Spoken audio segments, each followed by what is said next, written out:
So you made it here, which is good. And now what I wanted to point out on our main materials page is the graphic that I created for you. It's an interactive graphic, so you can work with it. You found the meeting already, and if you ever need to find it in the future for class, we are the red button. So hour 3, click on that. It'll take you to our class meeting.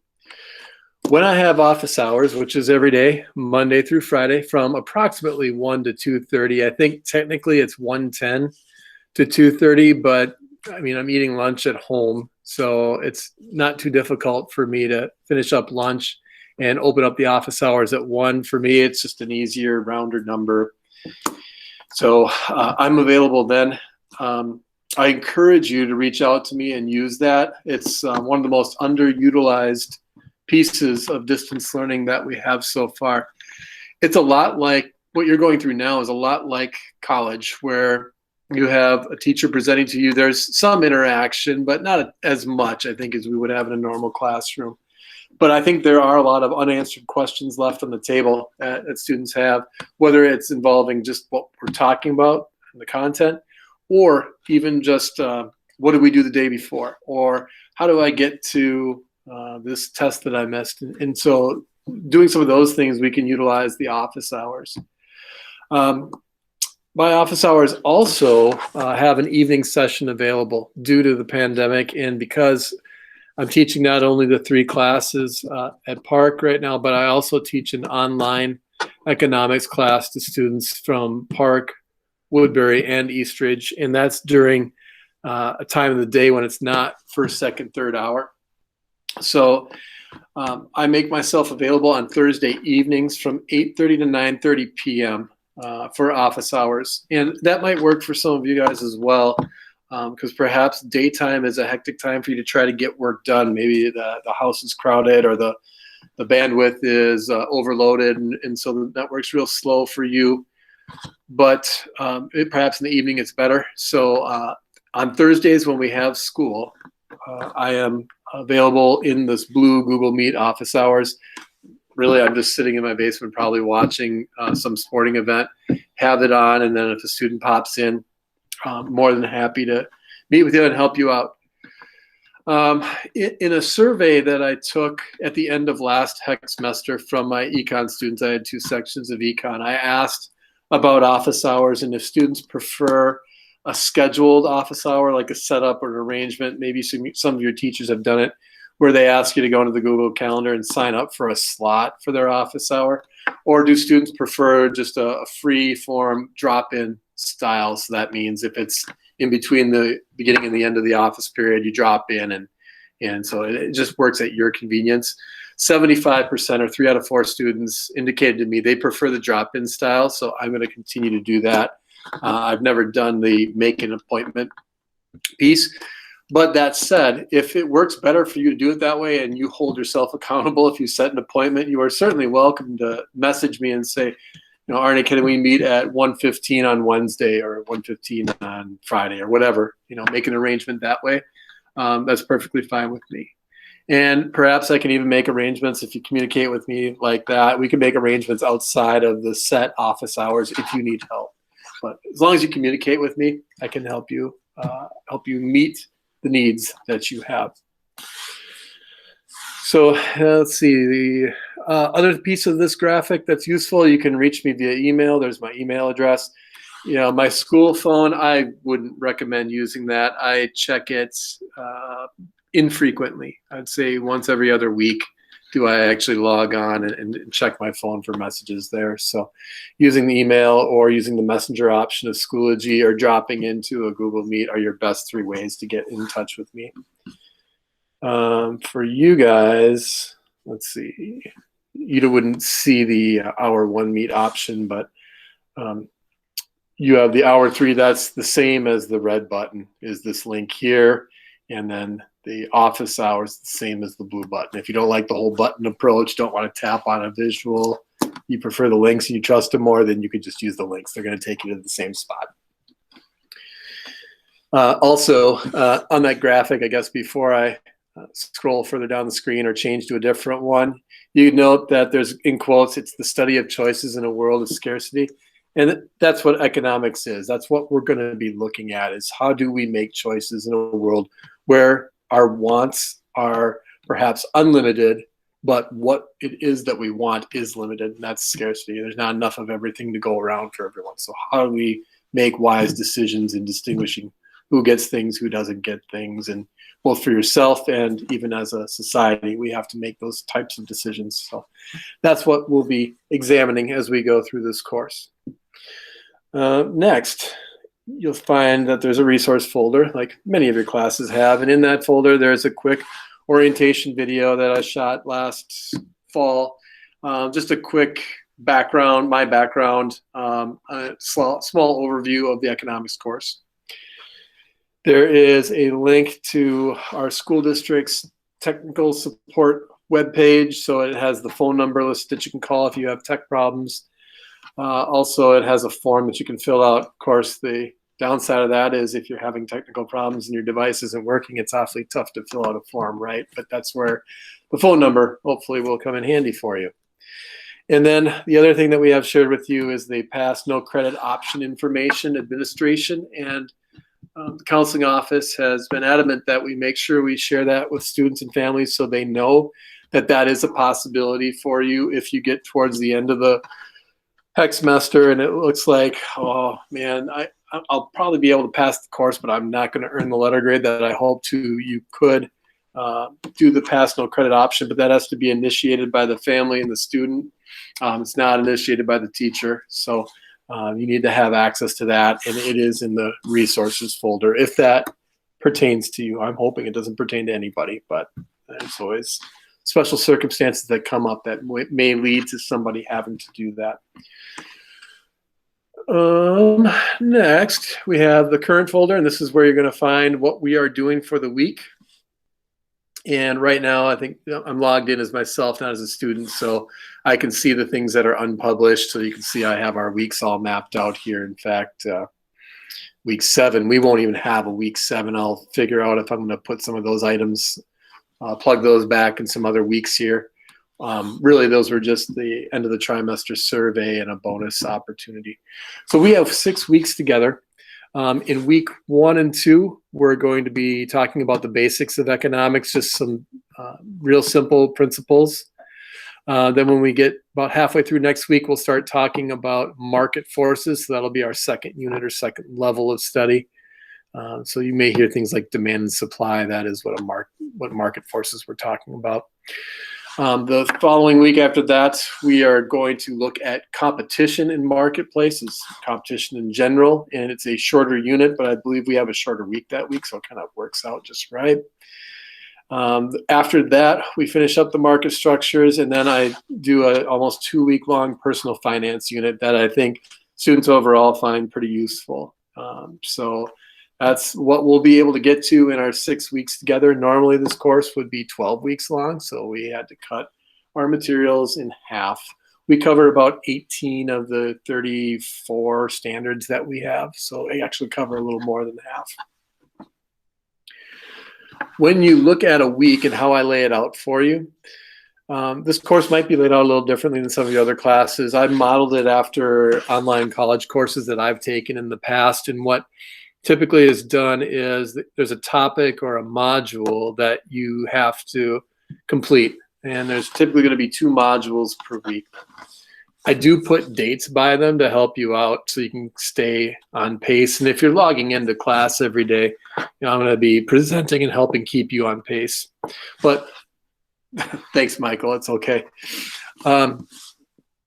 But this course is designed to be both synchronous and asynchronous. What I mean by that is if you happen to miss a day, you should be able to go right back into a module and follow the steps that I've laid out to walk you through what you need to do for that day or the next day. Because I have an online course, the online course that I teach is more asynchronous in nature where students can work at their own pace. So what I'm doing for you guys is I release a week's worth of work at a time, and I'll work my way through it with you at what we would consider a normal pace in the classroom. So like for this week, today, what we're going to do is the Flipgrid intro. So I'll introduce that when I'm done with this portion of my presentation. Tomorrow, we're going to get rolling on other parts of Module 1 beyond the Flipgrid. And then what you'll find is because modules are shared with you as pages, there aren't places to turn things in a module. So I had to create drop boxes. So for example, tomorrow you'll be assigned a text question assignment, and that the materials for that will be found in Module 1. But when you turn it in, you'll have to turn it into this spot. And I think what I've also done is I've included the attachment that you need for the assignment, at least with the Dropbox, but you should go back into the modules for the reading that you need, and I can talk more about that tomorrow.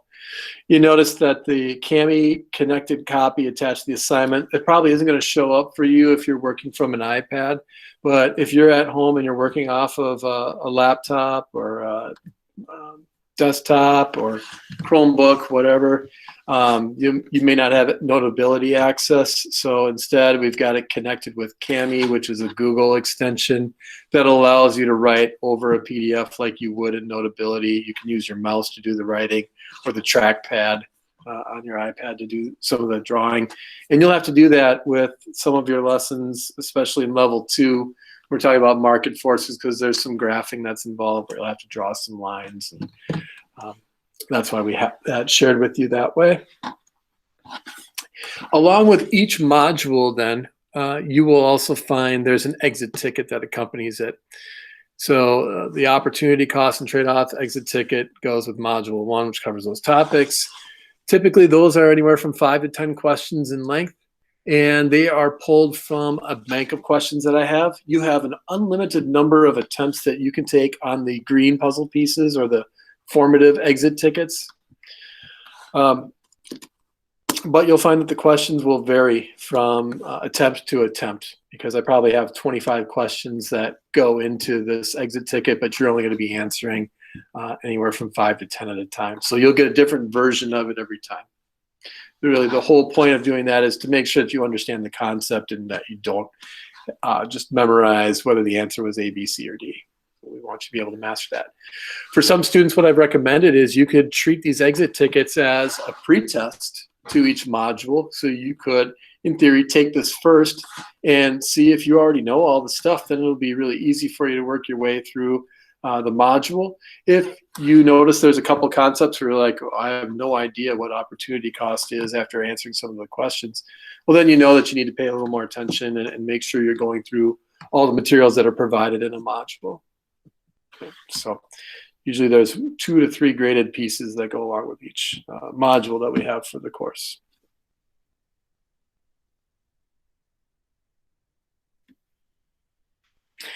Next week, we'll have our first level exam or level quiz. Now, those are summative pieces, and those are also unlimited in attempts. However, they're open-ended questions, so you may not get the instant feedback of your score. You have to wait for me to grade those.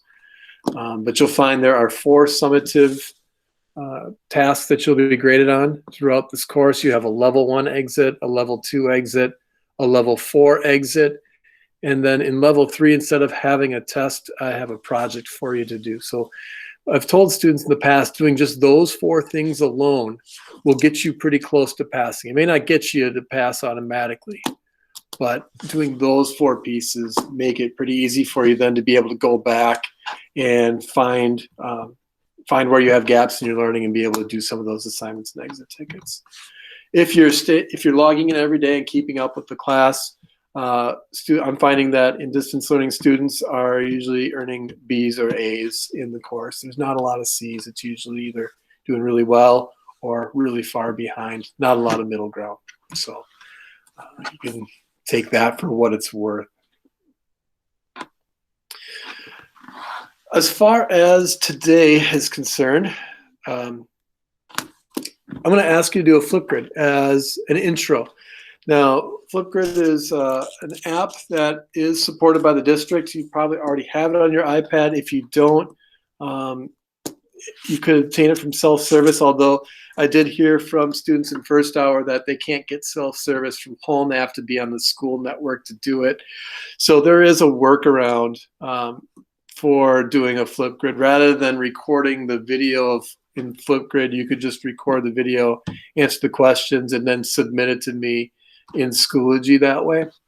But I'll take you through this. I'm going to tap on the day one Flipgrid intro here. And your task for today, simple. Create a short introduction for me following the 9 questions that I have for you. It doesn't need to be long. In fact, I think I set the maximum at 3 minutes. So, you know, you won't, if you're doing it in Flipgrid, you wouldn't be able to record any longer than that. Click on the link here.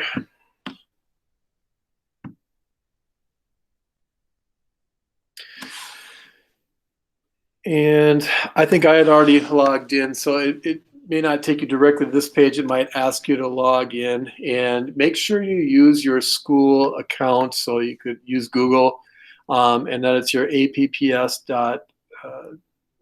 district.833 or apps.district833.org, that you sign in with that account, because that's how Flipgrid accepts your submissions, is with that email address. So make sure you use Google. Anyway, in your bio, and I say 90 seconds or less, but if it goes a little longer, you have up till 3 minutes. Tell me about your family. What's a line or lyric from a song that you really like or love? Describe a chore that you dread having to do. Tell me what your perfect meal is. What's your dream job? Tell me about that. What's your worst or reoccurring nightmare? In fact, I was telling my students this morning, I had a nightmare just the other day. I was and I don't know how to drive a semi-truck, but apparently in my dream, I was learning how to do that. And so I was going through like an obstacle course truck drivers would have to go through. And all of a sudden I had to make a left turn, but I was inside, driving a semi inside, and couldn't get through a doorway. Imagine that. What a weird dream. Then I woke up because I thought the dream was getting way too weird on me. What's your favorite thing to do on a Saturday? Name something that you're most proud of. And then a question that you have for me. And I do look at these questions that you have for me, and I add to a PowerPoint that I've put together throughout the course of the school year so far, addressing questions that students have for me. It doesn't have to be about the class. It could be just about personal life. It could just be about random things. But it's just a way for us to interact and maybe get to know each other on a personal level. So I had created one of these already. You can watch it at your leisure if you'd like. I think I made this actually at the beginning of the fall hex semester, and a couple of changes that have actually happened for me that I'll share with you quick about my family. I think mentioned in the video that I have grandparents that live up in Fargo. Well, that changed. I have a grandparent that lives in Fargo now. My grandfather passed away from COVID back in November. So that's one thing that's no longer current about the video. And the other one with my family is that my sister and brother-in-law and my 3 nieces and nephews that they have are moving out to Boston. They actually lived out there for 8 years, and then they've been back in the Twin Cities here for about 5. But now they're moving back out east. In fact, my sister and my niece that's in middle school, they're driving there with their dog today. Then they're flying back. Well, my brother-in-law is flying back to pick up the 2 boys. One's in middle school and then the other's in elementary school, and they're staying with my parents for now. So sad to be losing them, because it's been hard to see them during the pandemic as it is. It's going to be even harder now that they're out in Boston, but hopefully we'll get out to see them this summer. So shared a little personal info with you there, and that's what I'm hoping you'll do then for me today. I'm going to stop the recording because we don't need to see that.